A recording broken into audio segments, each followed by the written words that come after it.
Hey everyone, and welcome to a video I never even planned or thought about making.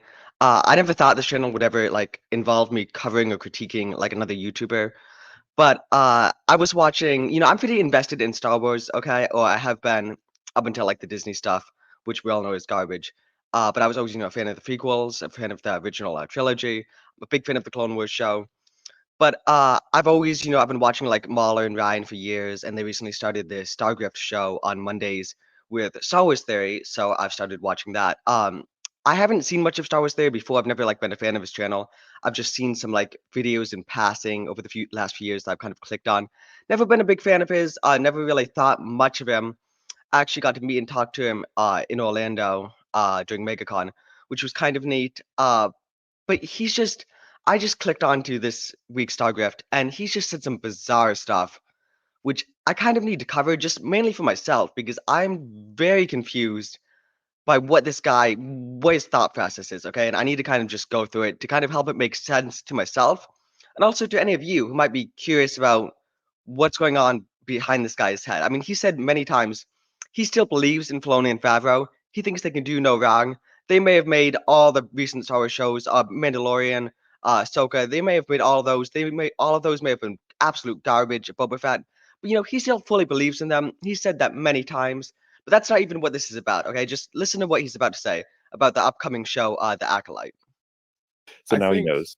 I think the Acolyte is probably going to get a lot of views. I feel like that show is going to be very mainstream, very very Mandalorian.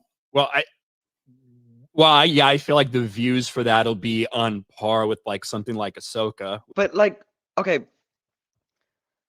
what about The Acolyte makes you think it's going to be very mainstream? Okay, it doesn't have any recognizable characters like Luke or anything to just pull the normies in. It doesn't have any kind of need or any connection to really anything mainstream Star Wars to pull anyone in. We haven't even seen a trailer. We've seen heard about leaks from a trailer, which sounds awful. We've heard about the directors and the cast and everyone talk about how it's such a female-centric, diverse show that's just overthrowing the patriarchy and how great this is. What about it screams mainstream to you? But he's gonna explain it a bit more. He's gonna go ahead and explain why he thinks it's going to be mainstream. And he's just about to say some baffling stuff. So strap in, or strap on, as Valkyrie would say to a 16-year-old in the Marvel's movie, I guess. But here we go. Which was not good in terms of like viewership overall. I think it'll be more. I think the videos are going to do very more well. than Scott, let Ahsoka? Ryan Yeah, Mahler probably. talk for a because bit. it's mainstream. It's like Mando. What do you mean by that? But Mainstream, Ahsoka how? had marginally just a little less viewership than Mando season 3, which was not good. So Yeah, season 3. I guess I don't know what you mean. Yeah. But what about Acolyte feels mainstream other than the fact that it's just really diverse? Because there are no legendary characters in it. It's something completely new, so they're probably going to create. Whoa. Okay, listen. Mainstream, right? Mainstream means it's something a lot of people are going to watch because it's easy to get into. You can just hop into it without needing to see a ton of other stuff, okay? Mainstream would be if there's a character like Luke Skywalker that everyone knows about and he's in the show. Then you can just easily hop into it because it's mainstream.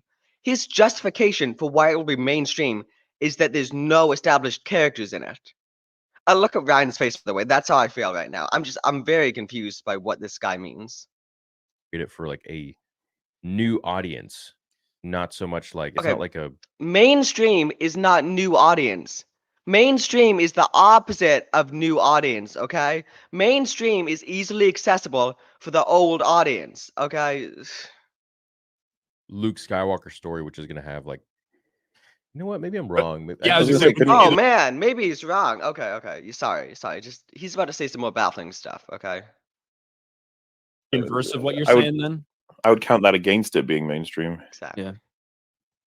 Like, so right now, the way I see it being advertised, right? We know it's a High Republic story. Yeah. I now see some places going with the phrase "the Phantom Menace prequel," like to try because they're trying to attach it. That's right? ridiculous, They're by trying the to attach way. to something Yeah, people know and okay, care listen. about. As I said, mainstream attaching it to something people know about, which I guess is what they're trying. That doesn't even make any sense. I didn't even catch up onto that, but that's absolutely ridiculous if they're trying to do that. But he's about to say some bizarre stuff, folks. No, I wouldn't go that. This will actually be like a decent example of, you know, if you just put out a trailer that has lightsabers and force users, but like nobody that you know or recognize, how many people will want to watch that show on the first episode, you know? Yeah, I think it's going to answer an interesting question. It would. Unless, of course, they put Yoda in the trailer, which, I mean, I think we all, you know, of course, Yoda's got to be there. Very well might, yeah. I mean, they usually like to clickbait a lot of different characters, and, you know, They like do. Darth Vader They in do Rogue that. One, or I was gonna say Might need a reason for people to share it, you know? Yeah. I would have fast forwarded, Yoda but I didn't and want the to take him out of Acolyte. context or anything. I So I can want see you to have that. the context before he goes into his spiel. I think my he's main about to concern give. with that show is just Here we about go. Plagueis. That's all. No, he's about to give it. I hope that at the end of season 1, it's a fight between Yoda and just- Plagueis. Hoping for that just gets ignored. I don't believe people are going to be showing up for Rey and her movie if they were to make it. Okay. I didn't want to take him out of Which context. everybody I didn't very want the risk of anyone saying, "Oh, you're taking him out of context." But no, I'm going to fast forward to him. This is just other Molly and Ryan talking. Guys, I want you to hear what he's about to say. Quickly pretended like they forgot about, and then pretended like his return was actually in Ahsoka a year later.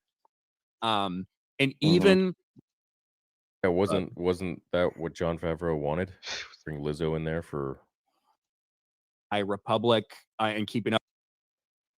Mandalorian fans. Like, Here we go. This is it. Let me just go back a teeny tiny bit. This is I feel it. like it's a show that will. I think like Ahsoka brings in the hardcore fans, like, you know, prequel trilogy and Clone Wars. I don't think it spoke to as many Mandalorian fans, like Weekend Warrior, Star Wars fans. What does that mean? Out of curiosity, what does that mean? I mean, it had Anakin, and it had the second return of Anakin Skywalker. I mean, I get what he means about it being like that, and I agree. But he's saying that in contrast to Acolyte. He's saying Ahsoka is more like for the hardcore fans. Acolyte's gonna be mainstream. How? Okay, how? What makes you think that? Fans. Weekend Warrior. Yeah. But like, what do you think? I think shows that it's difficult because it's like you're now not really making Star Wars anymore. You're trying to make Star Wars for the masses. Exactly, Right, which trying is to make why Star Wars I'm for confused. Well, listen, he people. can say a statement like that, which is pretty based, and I understand that. But then he goes on, just rambles about this other stuff, which I have no clue what his thought process Who is. don't really necessarily never liked Star Wars to begin with, but now you're trying to create something that will cater to them. He says this, and yeah, he's full of faith in Dave Filoni. Like the first 6 films, it was different back in the day, right? It was like, you know, you kind of didn't really talk about it too much in public. You talk about it in your friends group or online or in comic book stores, but it wasn't as mainstream as Star Wars is today. Not as Which is mainstream as great in the sense Acolyte's that going to be, everyone loves it, apparently. but in the same sense, do they love it as much as the old crew did? I don't think that level of love is as much as it was. I think it's broader. I think what essentially what happened, I think, is literally the transition of the Republic into the Empire. So we had clones who were extremely well trained. We didn't have nearly as many of them as stormtroopers, but once the stormtroopers came in, they can't shoot for shit. They, you know, they're like kind of somewhat fans. They like this and that a little bit, but there's a trillion of them. So Does that make is sense? that analogy that he's trying to make is that Star Wars used to have this smaller fandom who was really into it, and now it just got this massive fandom, you could say, which doesn't really care about it as much. How does any of this equate to his statement that the Acolyte's gonna be more mainstream? I'm completely lost here. Okay, completely lost. Sense though, in Star Wars is its like lowest success rate ever in terms of engagement. Yeah, because I think people don't care as much. So I think that when you go back and look, Star Wars, the It's first one was one of the first Star Wars was one of the biggest movies we've seen all time, right? It was massive.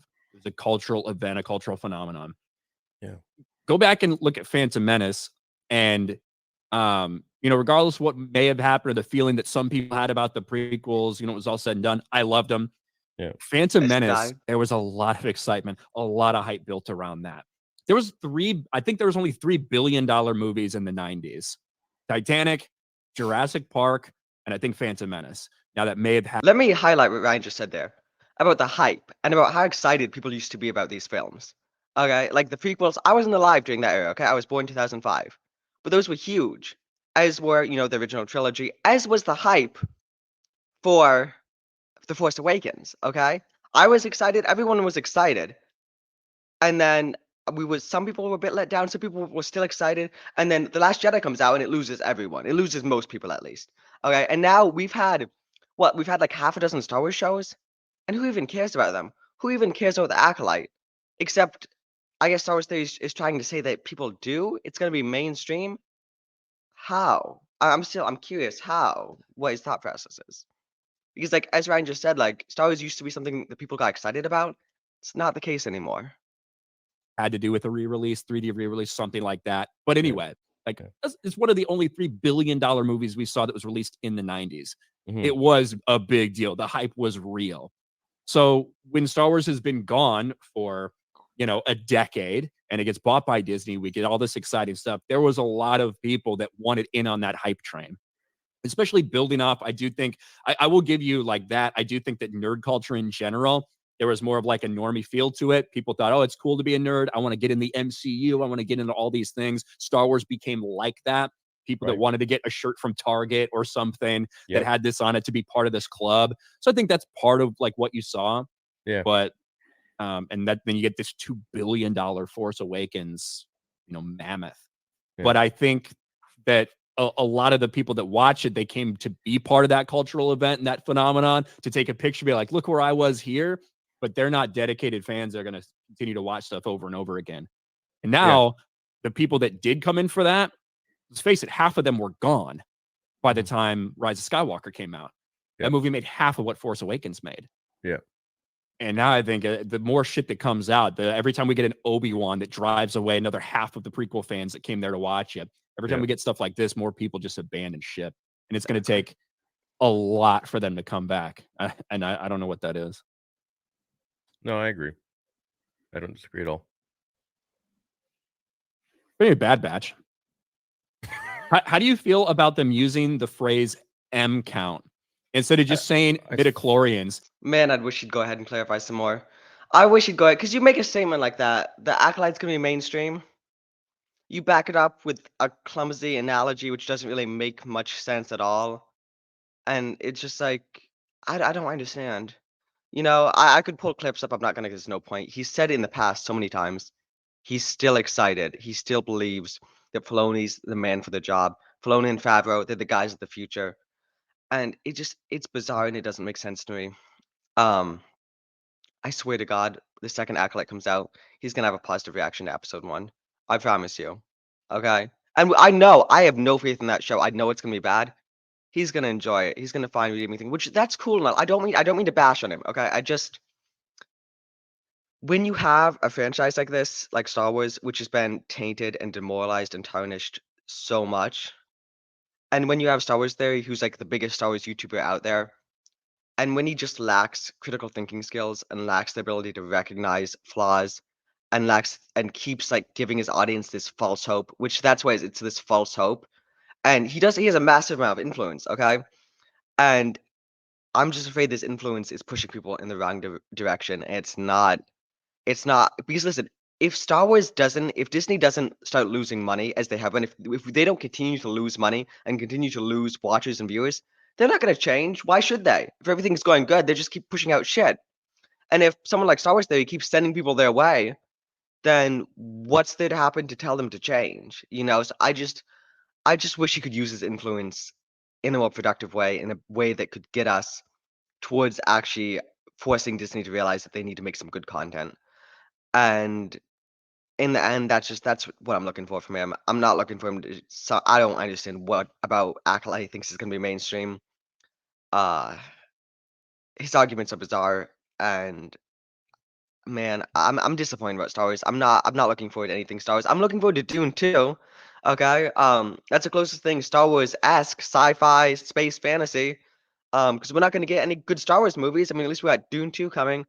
But guys, what do you think about Star Wars Theory's ramblings and about his statement that Acolyte's mainstream? Do you think Acolyte's mainstream? Are you gonna show up on day 1 to watch? Are you excited to see the feminism of the future, folks? Let me know in the comments, please. how mainstream on a scale from 1 to 10 is Acolyte, and how excited are you to see it? Let me know.